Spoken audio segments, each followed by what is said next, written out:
Hi guys, it's Sakura with the Superior Book Club review of Old Man Logan today. With me I've got Victor the Porg. He's probably going to be with me for a while because my kids love porgs, so, till they get sick of them. Say hello, Victor. That's enough. Anyway, he's going to stop soon, I hope. So this week we are reviewing Old Man Logan.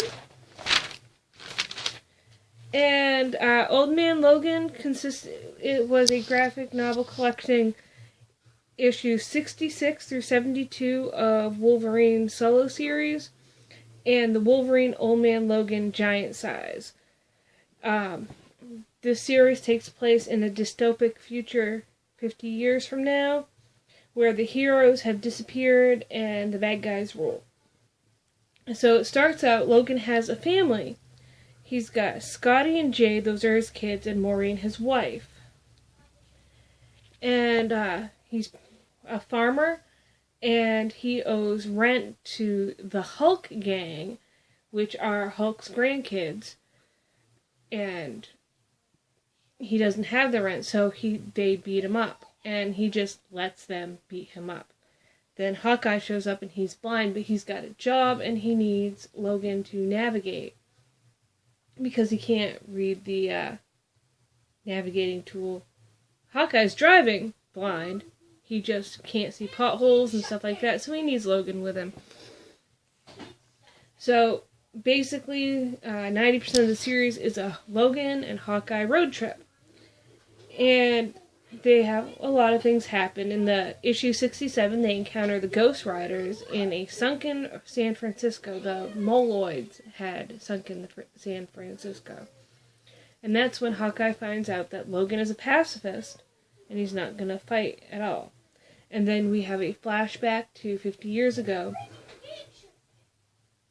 where the bad guys had killed Stark and Captain America and Thor and left Hawkeye alive. And Logan won't tell anyone how they broke him, but they did something to make him want to never ever pop his claws again. So you also find out that Hawkeye had divorced his third wife, which was Spidey's daughter, Tanya, and they had a daughter that was about to be executed for trying to be a superhero.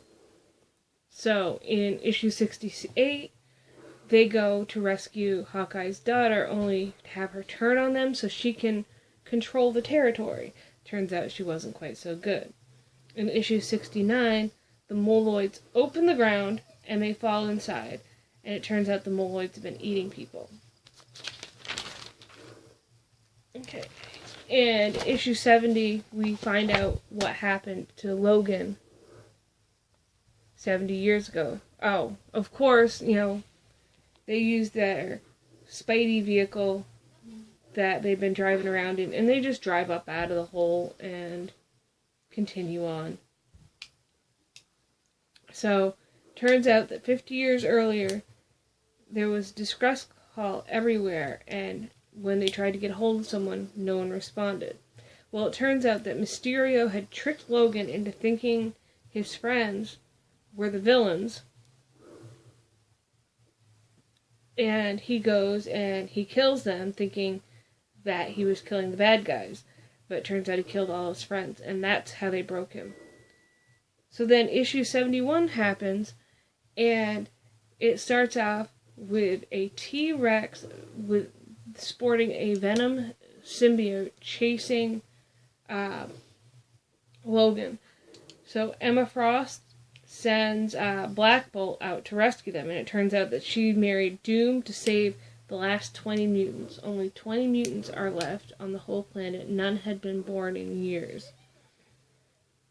And so then they let them go, and just before they get to their destination, Hawkeye says, oh, wait, no, this is super soldier serum, not drugs, and they were giving it to someone who wants to be to start up a new superhero team to try and reclaim America from all the bad guys.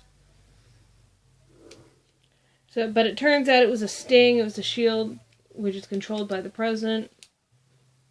Sting by them, and they get busted. And by busted, I mean that Logan gets riddled with holes, and Hawkeye gets his brains blown out.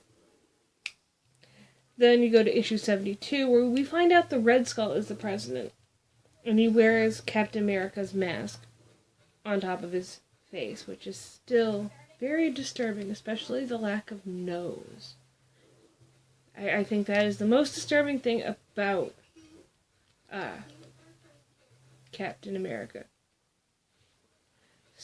About the Red Skull. So, the Red Skull has the corpses delivered to him in his trophy room. And people are like, hey, there's something wrong with this corpse. Like, what are you talking about? Well, the wounds, they're healing. And Logan heals up, pops up, grabs Captain America's skull, and this really cool fight happens. Like, boom, boom, boom, and boom, he kills Red Skull, and it's really awesome. But people are trying to get into the trophy room, and he's like, I've got to go get back to my family. So he looks around, he's like, what can I use? So then he dons Iron Man's armor, and he blasts his way out of the White House. And then he's flying, and like, yo, fuel cells are low, and he keeps flying, I gotta get home. So he gets home, only to find out that the Hulk gang showed up 2 weeks early to collect the money, and then killed his wife and his 2 kids. And then you go on to Giant Size, Wolverine, Old Man Logan.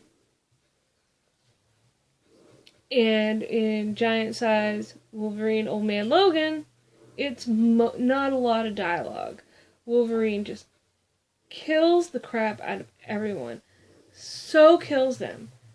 Just slaughters them. It's amazing. And then he goes and Banner's like, well, I've been bored.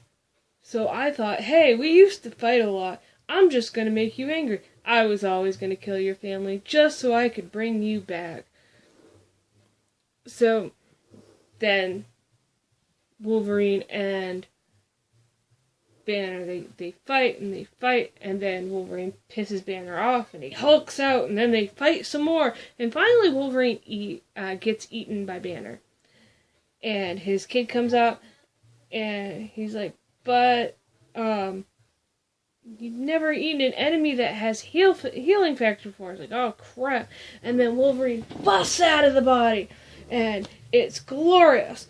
And he talks to the kid, and he's like, well, save my baby brother, or cousin, or whatever he is. And he's like, well, why should I leave him alone? After all, you took my whole family. And then it goes and it shows Wolverine burying his family. And afterwards, he decides that there's nothing left for him, so he hops on a horse, rides off into the sunset, with baby Bruce Banner Jr. on his back, to go restore order and kill the bad guys. And that's how it ended. And I thought this was really good. I really liked Steve McNiven's art.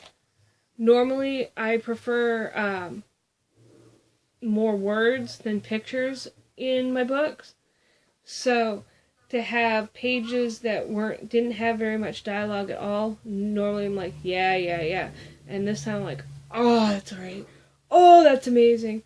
And you really got the feel. And mad props to McNiven. I'd heard he was a really great artist, and now I've seen it. And definitely looking forward to seeing some more of his stuff sometime. This was a really good book. I like the story from beginning to end. It didn't overburden you with knowledge from this dystopic period, like House of M did, where House of M was just shove all the knowledge at you all at once. This was just telling the story. And it was wonderful. So be sure to check out the Superior Comic Show. I'm going to link their current podcast in the description. And I'm at Sekra_XP on Twitter. The Superior Comic Show, which runs our book club, is at Superior Comic 16. Be sure and let them know if you want to know more about all the wonderful things we do.